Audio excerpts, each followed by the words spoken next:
So welcome to our Creative Conversations podcast that we're live streaming from the Fall X Festival here in the Wisconsin Center. This is a partnership between the Brimful Life career wellness company and No Studios, Milwaukee's membership organization for artists and creatives. So I am here today. I'm so excited to talk to Omer Shapira. Yes. And you are, I had to ask you earlier, how do I describe you? Because you are sort of like an artist and an engineer and a tech person all rolled into one. So, and then you do virtual reality work. So just how would you describe yourself? I don't know, by my name. That's a good place to start. Engineer and artist is typically what I call myself nowadays, in that order, because I work in tech now. Yeah. A few years ago, it would have been the other way around. Interesting. I love it. And so let's go back a little bit to the beginning, sort of like your youth. And you were a student of both mathematics and linguistics. It seems like you always kind of had sort of the tech side and the art side always interwoven, and it started with your studies. So tell us a little bit about that combination. Well, it didn't actually, I only went to school, and this is typical where I come from, in Israel. I only went to school when I was 25. And I actually started being an artist a lot earlier. So I was a filmmaker since I was 15, basically. I was working in film, public access TV and things like that. And I sort of became a professional around the time that I was in the Army. I became like a professional video editor and a professional visual effects artist. And so I dedicated, pretty much I decided that filmmaking is worth my time as an adult. Mm-hmm. And I spent a long time doing that. Started burning out of that, which is weird, at 25-ish. Okay. At the ripe old age of 25, you sort of hit your peak there, but go on. No, there's a good reason for that. Because when you're young as a person working in relatively mature industry, you're constantly waiting for people to go away so you can begin shining. And I didn't really have the time. Yeah. Hey, look, I'm old and I feel that way too. I'm waiting for everybody to go away. I guess as the place grows, then Yeah. Over here, it's pretty much the same. I feel the same thing because America is 80 times larger. So yeah. So I was looking for substance, and I thought this is like the mid-aughts, the early aughts, and I thought. Natural language processing is going to be huge in the next generation. So I better do something. So you were thinking that? Yeah, I was thinking How did that even come to your mind? Because I don't think most 25-year-olds are natural language processing. I see the future there. I mean, it's not. It wasn't that Google was just beginning to become impressive with some of their natural language processing. You could already enter some natural language queries, and they would return interesting results. At the time, right. My mind was blown. Right, I was like, "Hey, how come they get to do this, and how can that be used for art?" Interesting. So I went to school for that. Right. And as I was going to school, I became a little bit less interested in doing that, just because my field, I was really drawn to my field. I was really drawn to visual arts. And so I started steering more towards graphics programming, and I moved to art school in the United States. Found myself not really doing art, but mostly spending time in the computer science department doing graphics programming, and that's how I got into VR. Nice. I like it. Hey, you know what I like about your background and your story is that you sort of just led where your passion and interest was, guide you.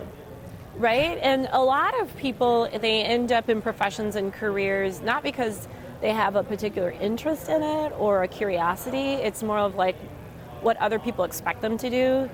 Are you just kind of a free spirit in that way? Or did you fight against maybe what parents or elders at that time expected of you? Or did you just say, now it's art, now it's language, now it's engineering, I like it, I'm doing it? No, it's totally, I will preface this with, I was very lucky. right? I went to school just at the right time. I went to school just when the economic crisis hit. I went into the army when the other, like, earlier economic crisis hit. So, like, I was shielded from the worst times of looking for jobs. Okay.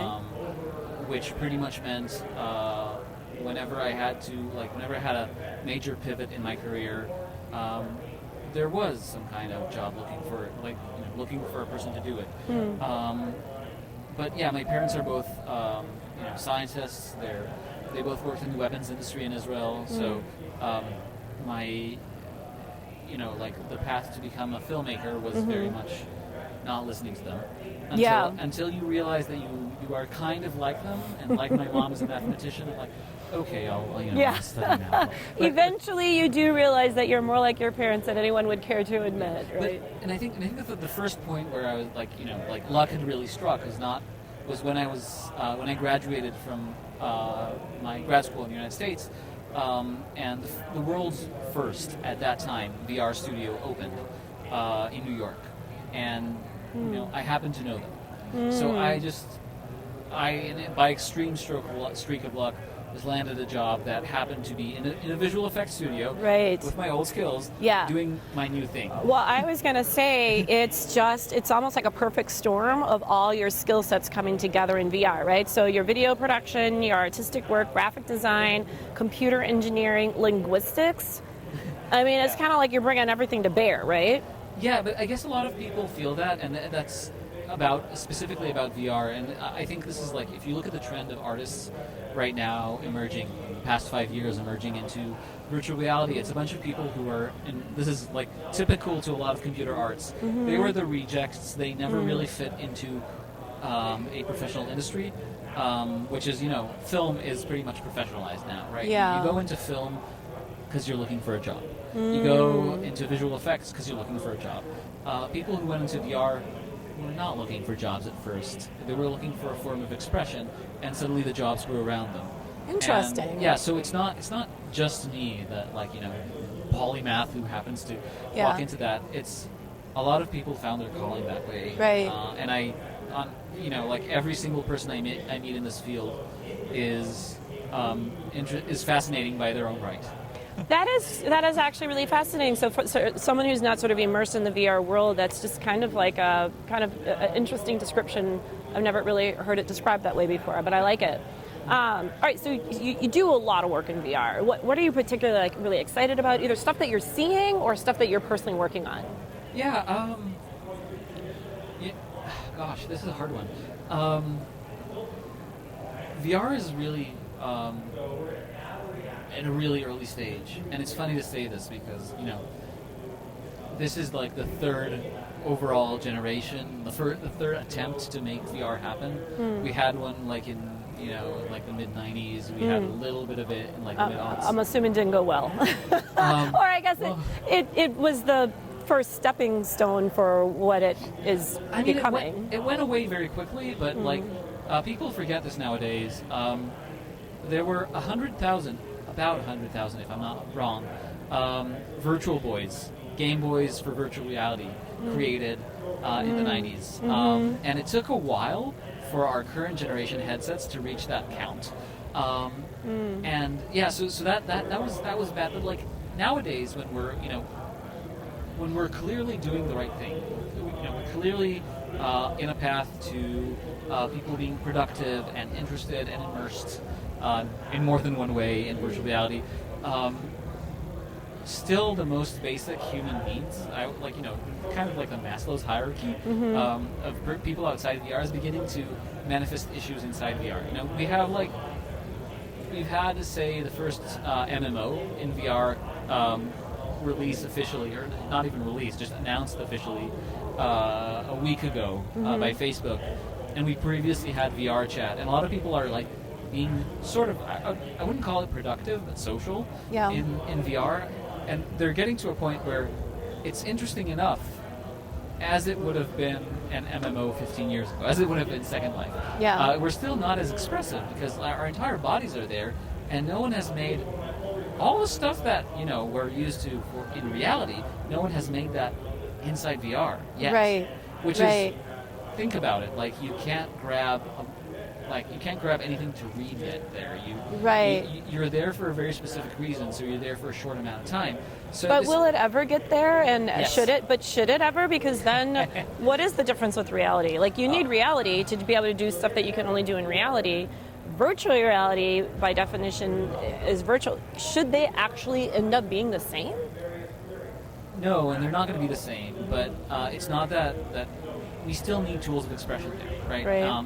And one of the biggest promises to me in VR, well, there's two things. The first thing is to be able to capture people in an experience where you are really messing with their senses. You know, like you have control over it, which is something that film directors in a dark cinema or like immersive theater directors have. So Yeah. that's one thing. The other thing is it has to be, in order to be adopted, it has to be comfortable, right? It has to become the same level of belonging in your home as a television or a telephone has, or a Right. book. And for that, it has to be useful, accommodating, and so on. Yeah. So you have to have a bunch of tools in there for your disposal. So I really would like people to be able to do their jobs in VR for a certain degree of job. Like Right. you should be able to teleoperate a robot in VR. You should be able, and this is something I'm literally working on right now. Yeah. Be able to work on a film production in VR. So you should be able to be a visual effects artist or a sculptor working on a 3D model in there and collaborating with people. And that's not fulfilling all of our needs inside that space, but it's definitely making this all that it can be for us to be humans inside. Right. Okay, so let's take the one example that you had, being able to like work on a sculpture within VR. Yeah. And you're working on that now. Yeah. So what's like the one thing, either a challenge that you need to solve or the barrier, the wall that you have to break down to get it to that point of much better? Okay, this is a hard one, right? Okay. Because you need to, if you think about any tool that you're using in your daily life, there is only the learning curve of that tool, right? If you're learning how to do pottery, you're only learning how to use your hands. You're not learning how to keep your balance at the same time or talk to your teacher at the same time while you're doing it. Okay. And you don't need to learn how to look around, see other people doing pottery class with you. In VR, you need to learn all of these at once, right? So, having enough of your life available to you, around you when you're doing a task in VR is probably the hardest thing, but that's pretty much being handled. Like everyone is attacking this because the industry's number one goal is to keep everyone there for as long as possible. Yeah. But the thing that I am interested in and is very hard to solve is collaboration. In real life, when we have rapid communication and like I see your like microfacial expressions, Yeah. and I know when you're uncomfortable when I'm saying a thing or when I'm doing a thing, it is a lot easier for me to reach consent and consensus about something I'm doing. So suppose I'm like building a small city model or something like that, and someone doesn't like what I'm doing. So they could be like, like on voice chat, they could be like, I don't know about that. But that would be like, that's a barrier in communication, right? You need to be able to micro emote to people there. Right. So getting that level of collaboration is so much harder than just being able to, have a tool. Yeah. And that's something that I really care about, and I haven't seen solved. I've seen a lot of research in this area, but one of the areas that I'm working on is an attempt to solve it. There's a media format by Pixar that we've adopted at NVIDIA, which is where I work, called Universal Scene Description, which allows multiple people to have multiple opinions expressed in geometry about something. So I can be sculpting a character, and someone else could be painting it at the same time. And I could say, I don't like the thing that you're painting. I have a better idea. And just layer that on top. And he's like, let me switch around to see which one is better. And they can do that really easily. And the art director can come in and she can say, I have a better idea than both of those, and she will make a hole in the thing and change it, and we will all be able to see all these changes and communicate with them at the same time. This is suddenly, this is something that doesn't exist in the real world. Yeah. But we can understand really easily because we're humans that we're able to like communicate in abstract concepts really well. Right. And so this gives us like a level up right. in the virtual space that we don't have in the real world. Yeah. Because like in the real world, you could have those conversations, but you couldn't see the manifestation of it right away. Yes. But in virtual reality, when you're done doing your work on this, you'll be able to do both. All right. So this seems like a lot of hard work. Oh my God, it is. What's your why for why you're focusing on this and why you want to accomplish that big, audacious goal that you just described? What keeps you motivated to keep figuring it out? Yeah, this is a really hard one. I always throughout my career, I found that if I have very good control over a tool or a discipline, I can be expressive and not a moment before that. So I can be really a visceral artist from the point that I have like a very good skill, right? I'm very good with editing. I know rhythm really well and things like that. Computer graphics and computer arts in general, the barrier for being like a visceral artist is so high. Because you can't really do something from intuition and translate it to the exact thing that you want. Typically what happens, and this is true for a lot of computer art, is you would try something, you get something else, and the result is beautiful, but it's not controlled the way you wanted it to be. And it often takes very large teams with very small goals to get some controlled results. That's why AAA games take 5 years. So my why is I really want to make tools that can get me to the level where I feel like a visceral artist, not like an intellectual, as quickly as possible. And because like when I'm an intellectual, I can be a good engineer. I cannot be a good artist. It's just it's a different skill. Yeah, that's really interesting. But then, as you're working on that, the technology is not at the level yet of being a visceral artist. Yeah. You're working on that and using your tech side. So to balance that, do you engage in art? Do you still do art as a way to get that visceral expression that you hope to build, but it's not there yet? That's a really tough one because I have for a few years done that, and I had this like modern dance experience captured in VR, and I felt that was like really native to that experience. I had some other experiences in VR and some other digital art pieces, but for most of my time in digital art, I've always been like the person who feels like, I can't do anything with this yet. I just want to build a tool. And I guess that's how you become an engineer, or at least that's one way. And most of my time now, when I'm wearing like my profession hat, is spent understanding artists, talking to visual effects artists, getting what they want to do, and then helping them build a tool.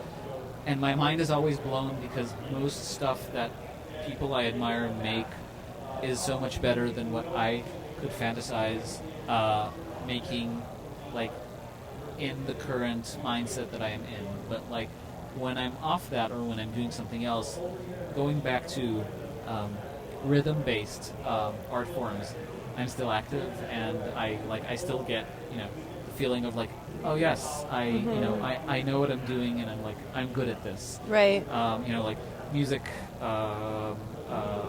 editing, things like that. With games, I have made things that I would call art and have been in galleries and have been in museums, but they're like, it's just a nice prototype. It's not, I don't know, it's not something that I would put in my memoirs yet. I'm still young. Interesting. Yeah, you're still young. Yeah, you are still young, and man, I'm super excited to see where you're going to take this next. I just love the way that you are thinking about these complex issues and really integrating them and combining them, and it's like super cool to see where all this is going.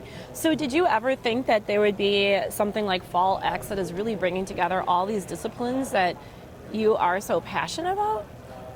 Or maybe you did see, you weren't able to see some futuristic stuff that I would never have guessed. So maybe you did see Fall X coming. No, I did. You know what? No. And I'll really be like, I'll share with you a few moments that my mind was blown since moving to the United States. Yeah. I think the first moment, when I just got here, was like actually when I decided to move to school here, I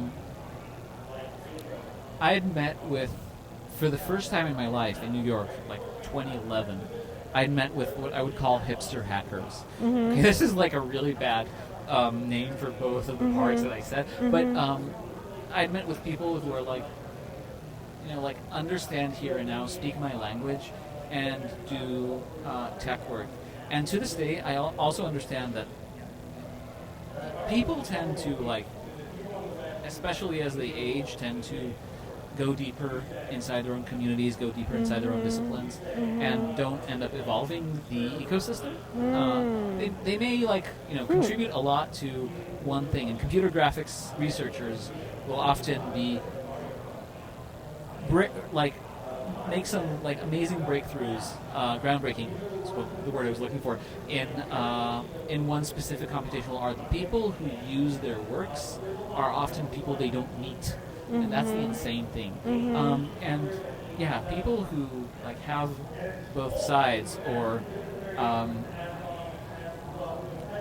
you know, at least are able to meet the users or the audience, and either hear them confused or entirely excited about things that they thought were the opposite, are so valuable. So I'll be honest, it doesn't really happen in South by anymore. It doesn't really happen what? At South by Southwest anymore. Oh, but okay. It does happen at film festivals and Yeah. small tech festivals in the United States. There's one crazy thing about Americans, which I have not seen in any culture. Just one crazy thing? Well, yeah, many, but one crazy thing that is like, for, you know, like all for the good, is everyone is so excited to communicate, and everyone is so excited to change if this brings them success. So like everyone wants to listen to audience opinions. It's not really a European thing. It's definitely not an Israeli thing. Interesting. So yeah, the need to communicate between people, and especially, you know,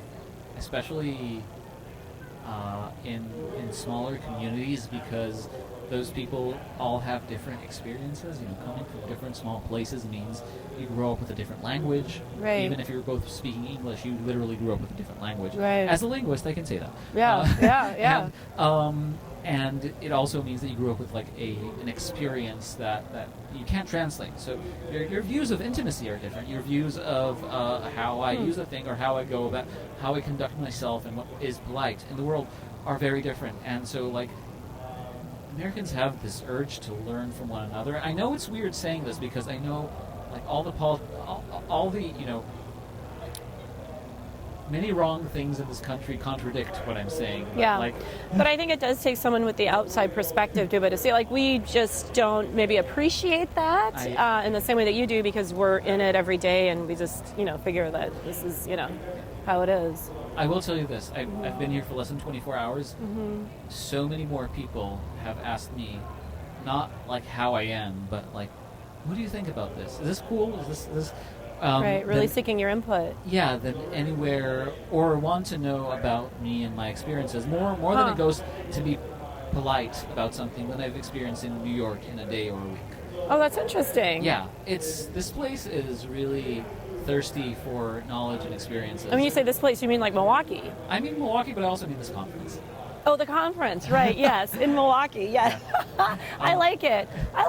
Hey, thank you so much for sharing your perspective. Really, really fascinating. I'm really honored to be I here. think sort of like your perspective on everything and your interesting blend of backgrounds. It feels like, you know, I'm just sort of really excited to see where art and technology coincide, and sort of how much there is blending between reality and virtual.